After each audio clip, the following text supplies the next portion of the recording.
Big Mike, here's the deal. People ask and all the time about handlebars. So I want to kind of give you a video about why and how and what handlebars. Okay, this is a stock Harley Davidson motorcycle. Now, if you notice the handlebars on a stock, I'm a fat dude, I know it. So everybody's always trying to tell their wives, oh, we need bars. But the first thing people think with bars is like, oh, they want bars. I'm gonna tell you why you need bars. If you notice the hand position of a stock Harley Davidson handlebar, they're bent down. So if you notice that my elbows are down. Well, when your elbows are down, it pushes your back and it puts a tight spot in the middle of your back and your upper back. So when you watch your elbows are down like this, you'll see how your wrists are turned in. When your wrists are turned in, it pulls your elbows in, which I call it the rider's pocket. The pocket right here is small. So people say all the time, oh man, I can't fit on the bike without bars. No, the damn bike's the same size. The bike don't change, it's just your positioning's different. So we're not changing the bike.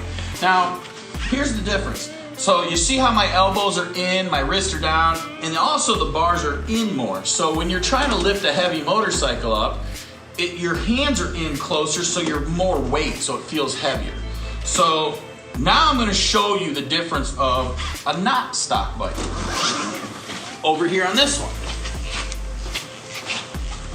So now, where our hands were here, it's not all about the height. It's about your wrist. You see how my wrists go from an in position or an angled position to now a straight position?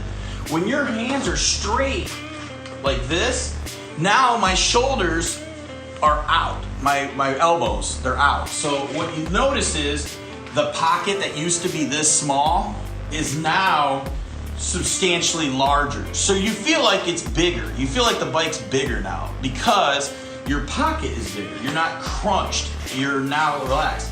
Height has nothing to do with the comfort level. What the comfort level comes from is taking your elbows down to having your elbows up, which now when your elbows are up, it opens your back up. Your back is more open.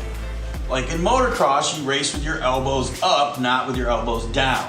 Your elbows are up, plus you have more leverage because the bars are wider. So your hands are out farther, you've got more leverage. So the bike actually feels lighter. The bike is not lighter, it's probably heavier because the bars are heavier, but it just feels more light. So when your wrists are straight like this, you're giving yourself a better position on the motorcycle. I can't even ride one of these unless my hands are like this. Now, the height. You can make it as high as you want, doesn't matter. I mean, I don't like it too high because it hurts my shoulders. I prefer a 12 or a 10-inch bar. I like my arms below my shoulders. I like a nice straight pocket. It just feels comfortable for me. Everybody's got a different opinion. But everybody always asks, and this will get you killed on Facebook. Don't ask on Facebook, you'll get killed. Oh, can I put 12s on my bike? Can I put 10s? How high do I go without doing cables?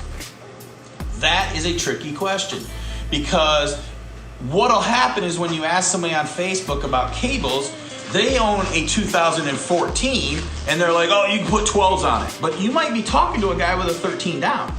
They're different bikes. The 13 down is not a 14 up. On a 14 up, you can run 12-inch bars. There are some bars you can go a little higher, but 12 is safe on a 14 up and still use the stock cables.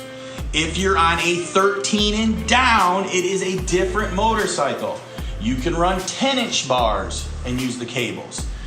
13 downs are 10s, 14s up are 12s. There are exceptions to the rules. That's how you get murdered on Facebook, but people don't understand there's two different, 14 and 13s are different. The cables are routed different, it's just a different setup. So on a 14 up, you can run a 12-inch bar, or on a 13 down, you can run a 10-inch bar. Now you can run any bar you want, you're just gonna have to change out your cables. And the problem with cables are, the brake line's pretty simple, but the clutch, you're gonna have to pull exhaust off on a new, I mean, there's more work to it. Now, the look of the bar is just irrelevant. It's looks.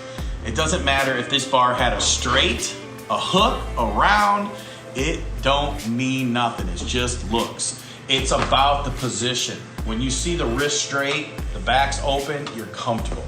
Now, we do have these hook bars on sale, this bar here. We've got them on sale right now for $199. This one right here is the Prime 8 in black, $199. The labor, it's all over the place. If you ask somebody labor, it's all, now if someone tells you they're gonna put your handlebars on in 2 hours, I wouldn't use them. I mean, this is not a job you wanna rush. When you're running all those wires through the bars, you don't wanna rush that kind of a job. You wanna take your time and get the bars put on and make sure that the wires are run through correctly. It does take a little time. Now, 14 ups are much quicker than a 13 down. A 13 down has a lot of wires where a 14 up don't. So that's a whole nother subject. But as far as why do you get bars, so when you're telling your wife why you get bars, it's not about the height, it's about your wrist. It actually makes sense to get your elbows up and your wrist up because you can ride like this position all day long. I can't ride like this. So check us out. If you have any questions, don't be afraid to call the shop. But like I said, that's the real reason why you want to switch your handlebars.